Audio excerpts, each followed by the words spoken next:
What up? Zach Bradshaw, long-winded guy here, back for another trading journal. Um, in yesterday's video, I said that I was going to go ahead and cash out or take profits on some of my positions, or on my position here, the one that I'm trading on Coinbase with.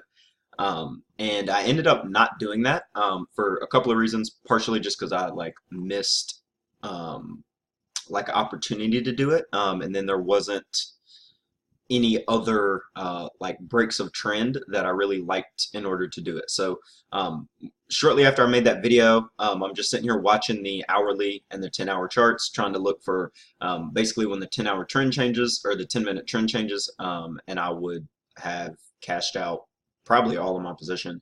Um, but through this period, I'm working and Bitcoin is just going up. So there's really no reason for me to get out of my position and take a loss on those.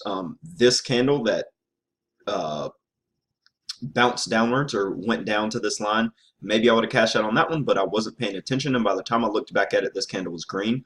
I think I was actually recording another, like a client video during this time. And then when I came back out, I was like, I clicked in over at my charts and the price had bounced, but to me, looking in my tab, it had not changed just between the time I had looked and the next time that I looked. So um, I ended up going to sleep last night around like 6 or 7. So this candle is one that I would have missed that probably would have gotten me out, right? Like when it went down here, and we can look at this one on a 10-minute. Maybe it wouldn't have got me out, just depending. But I'm watching this 50 period support. It's a 10 minutes of 50-minute support, sort of, or no, not 50-minute, 500-minute support, essentially. So this most recent point is the average of the last, well, that's still not an accurate way to put it, but it's almost the average of the last 500 minutes. It's the average of the last 500-minute closing times, actually, the way that I have this set up, because the way, looking at inside any one of these, oops, that's the volume, looking inside the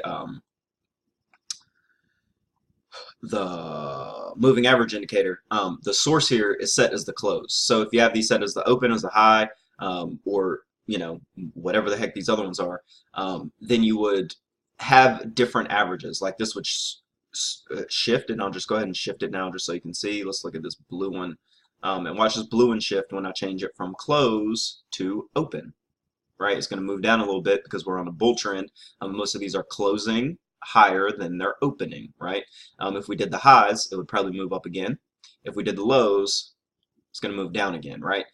So for me, I like it on the close because that's kind of like the default, and I think it's what the majority of people use. And very often you're using these as indicators of what, almost sentiment, what people think about prices, right? So how are prices treating these different moving averages? So where we're sitting at right now, we're pretty close to where I was thinking my good take profit point is. What I'm probably going to do now is wait to see if this trend breaks. Right now it's getting smaller on the 10-minute here. This probably looks like inside candles on the hourly chart. Let me make this a little bit easier to look at.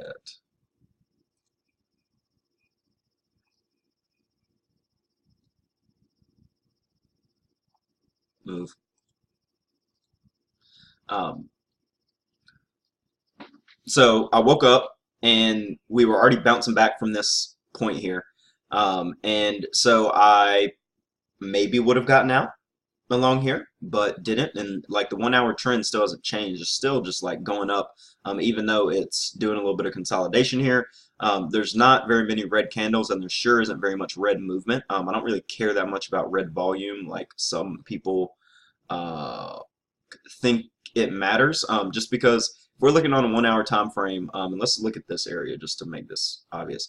If we're looking on a 1 hour time frame and we go down to the 10-minute, these candles are going to divide out a lot more, and potentially one of the largest ones is now going to be a green candle, just based on how this tool actually looks at these. So let's see where these dips went. So, well, in this case they weren't, but you see they're still all red here. But in order for the price to, like, there's always got to be buyers and sellers. So anytime that there's sell volume. There's got to be somebody buying that sell. So I may or may not remove the colors completely from these volume charts because I don't think that it matters. I may remove the colors completely from my candlesticks because I'm not sure that that matters either. I think it could just be almost a distraction, and you know, red makes you think run, green makes you think go, and maybe I want to take some of that human neuroscience psychology out of that. But let me just drop down to the 1 minute time frame just to see. Well, it's going to be so crazy to find this area. Okay, but you can see here, is this the right area? Yeah, I believe it is.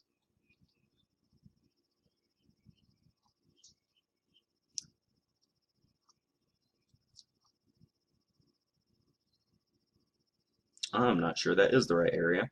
Um, but you can see on several of these where, yeah, we had a whole bunch of red 10-minute periods, but then we had a massive green period. If you looked at this on an hourly chart, this could be that one of those hard red down periods. Now again here you see this one where, yeah, it started it went up a little bit, but then it started as a green period, or started as a red period that was large volume, right? But it went up first within this, even within this minute, it went up and went down. It could have gone down and then gone up and then come back lower. But regardless, there's lots of buys here because this wick for this period. Let me zoom in a little bit more. The wick for this period is so high. It's like the length of the candle itself. And so you know that there had to be a lot of buying even though this candle turned out red. So if there was a 10-second chart, maybe you could see that broken down a little bit more, but here you do again. Yeah, there's a big old red candle here, but clearly there's a lot of green volume in this one. And still, people are buying all the way down here, otherwise nobody could sell. So that is how I feel about those, and that's why, partially due to just timings of when I can actually look at the charts. But that is part of why I am still in at this point and waiting on something a little bit more drastic than this. Maybe if it falls back down to this 50 period and falls out now, it'll be below 59, which, you know, yesterday when I was talking about getting out, I was talking about getting out at about 59, really a little bit lower than 59. I think it was like 58.50.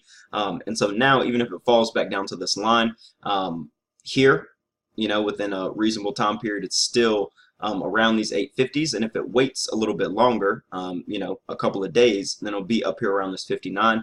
Then there's also this more dramatic parallel support that I have drawn here that I could potentially use a stop loss. So if I saw it break through this 50-day and through both of those, I would definitely be cashing out.